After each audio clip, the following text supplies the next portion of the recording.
a scarred criminal against both the laws of man and physics. A study of Dr. Heinz Doofenshmirtz and Phineas and Ferb as a whole. It is generally accepted that physics has laws that cannot be broken, whether it be creating or destroying matter or general relativity. Some things must be obeyed by all except for a very certain group of people.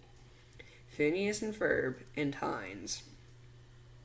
Today I will discuss the ramifications of some of these innators and other machines, as well as the general illegality of these creations. Let's begin with some background information on our characters. Phineas Flynn is the son of Linda Flynn Fletcher, formerly Linda Flynn, and an unknown character. Candace Flynn is also the daughter of Linda and the unknown character, yet Ferb Fletcher is the son of Lawrence Fletcher and Linda. This makes Ferb the half-sibling of both Candace and Phineas. Dr. Heinz Doofenshmirtz is a 30 to 40-year-old man who owns the business Doofenshmirtz Evil Incorporated. He has a rival named Perry the Platypus, a secret agent for Oka and pet of Phineas and Ferb. Let's start with Doofenshmirtz's creation in episode 1, as Phineas in Ferb's is a whole other can of worms, which we will keep sealed away. Doofenshmirtz plans to use a giant magnet as well as an innator that amplifies the effects of the magnet. He has also covered an entire city with tinfoil. Already, this has caused quite a few hazards, but that is not the main problem. Doofenshmirtz plans to pull the foil with the magnet to reverse the direction of the Earth. Besides billions of dollars in property damage, this would also not work, as aluminum-based tinfoil or regular tinfoil is not magnetic. It is also worth mentioning that this is a closed system, so pulling the tinfoil would do absolutely nothing. The tinfoil ends up ripping off the city instead of pulling it, which would be logical if tinfoil was magnetic. While the ball is going towards him, he is unable to remove the magnetic amplifier. Probably a safety hazard. He ends up doing lots of property damage to his own building, and the ball is shown to keep rolling. This would cause damage to Danville. In the episode titled Backyard Beach, Phineas and Ferb build an entire beach in their backyard. Unlike the first episode, they are not shown to have building permits for this project. It doesn't necessarily defy the laws of physics, but research from various sources suggests that you cannot build a beach in a residential area. This is therefore illegal and could incur around a $5,000 fine per violation, as well as disciplinary action. Zoning applies to many of their creations, and they even acknowledge it in an episode referencing those pesky zoning laws. Well, fun's fun, but there are those pesky zoning laws. As you may have noticed, these paragraphs follow a pattern of going from one to another. Using this logic, you can infer who I talk about next. Doofenshmirtz made a helmet that allows him to mind control termites.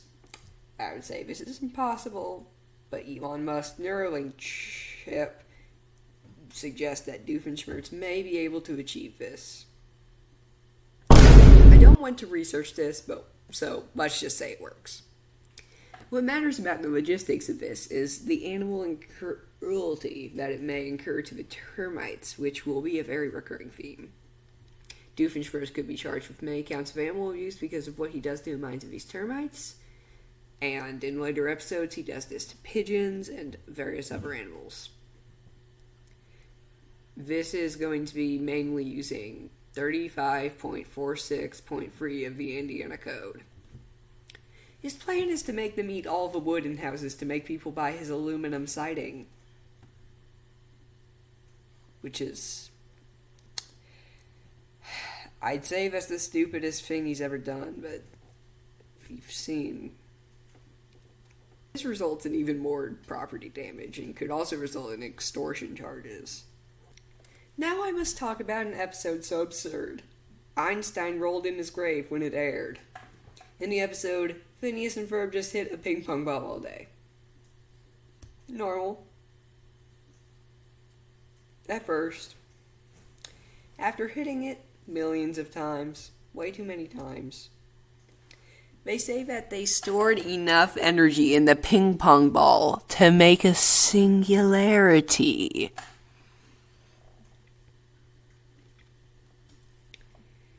First thing wrong. The ping pong ball loses and gains energy when they hit it the other way. It doesn't build up. For another thing, let's think about the smallest theoretically possible black hole. An entire 1.6 gigajoules of energy needs to be compressed to a Planck length for it to become a black hole. The average American uses 284 gigajoules in a year, around 0.7 a day. So it's a lot of energy. For reference, a ping pong ball is about 2.48 times 10 to the 32nd power times the diameter of a Planck. In other words, that is around 248 with 31 zeros after it. I don't believe that. Even if the energy was stored, millions of hits would be able to make a ping pong ball into a singularity. But correct me if I'm wrong. I'm not researching how much energy is in the average ping pong ball hit. Moving on. The chicken supinator was an inator with extreme power, yet with this power comes great destruction. It should launch boiling hot soup with enough power to destroy a city block. I could go into how much chicken soup it takes to destroy a city block, but do I look like MatPat to you? I ain't got time to do that, I say as I write this stupid essay. So just know, he's causing millions of dollars in damages. Maybe more. On Candace's birthday, the two felons decide to do one of the worst things yet. It's they're all kind of running together. Many of you reading this have heard of the national landmark Mount Rushmore. For Candace's birthday, the brothers decided to carve her face into Mount Rushmore.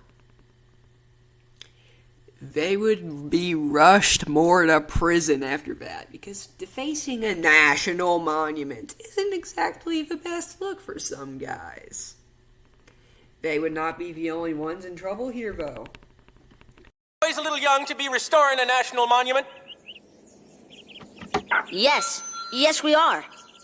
Well, it's good to see young people taking an interest in our national heritage. Besides the fact that they openly admit to being underage for the job, the worker doesn't care and is happy that people are restoring national monuments. Around 3 quotation marks around restoring. I might even include that part of the video. I'm not putting much of the actual video of me recording this, but I might just put that in for the air quotes. Let me preface this part with context. Doofenshmirtz has a replace with the nearest chicken-inator that replaces whatever it shoots with the nearest chicken.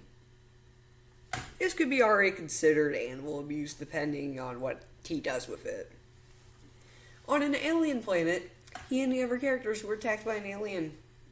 He used the replace with the nearest chicken-inator, sending it to Earth. Also probably animal abuse, and possibly property damage. A little while later, they are stuck on the planet, so he uses it again. Yet they realize that the nearest chicken was on the planet with them. Wait a minute, accidents can happen. Humorously, the accident has a self-destruct button. I'll get into that later.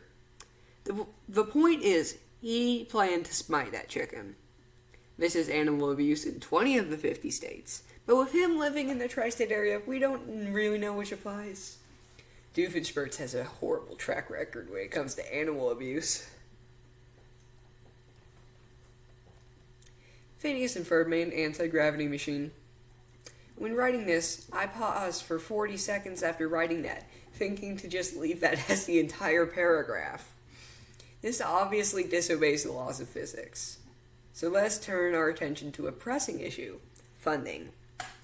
We may already know that Heinz pays for his creations with large alimony checks from his ex-wife Charlene. Usually alimony is paid from one parent to another to support their child. While Hines may be using some of the alimony to care for Vanessa, he only has her on the weekends, and it seems he spends much more on expensive machines than his own daughter. But let's come back to Phineas and Ferb. They have signed off many deliveries in the show, but who on earth in high heavens or in the depths of heck is paying for this crap? Their mom would know if they put it on their credit card and they're unemployed. There are multiple possibilities for what may have happened to fund these projects. Ferb's father, Lawrence, is aware of their creations, so he may be funding these. But he sells antiques for a living. He can't afford this crap, no matter how expensive you're making the antiques. Another possibility. Phineas and Ferb are very much capable of robbery. They made ninja suits that make it physically impossible for someone to see them. It basically makes the suit just move out of the way for them. I would not put it above that triangle head freak to rob a bank. Doofenshmirtz has a bad reputation with self-destruct buttons, which 90% of the time blow up his creation at the end of the battle. This is not safe, could result in property damage, and is overall stupid. I don't really have anything else to say about the buttons. I just said everything there. It's just a dumb idea. This has been a wonderful topic to write about and maybe extended in the future. When I first started and finished on March 4th, there were 4 pages. As of March 27th, 2025, there are 5 pages to this writing. I hope you had a lovely time reading this and learned a thing or two along the way. You probably didn't. Have a nice day.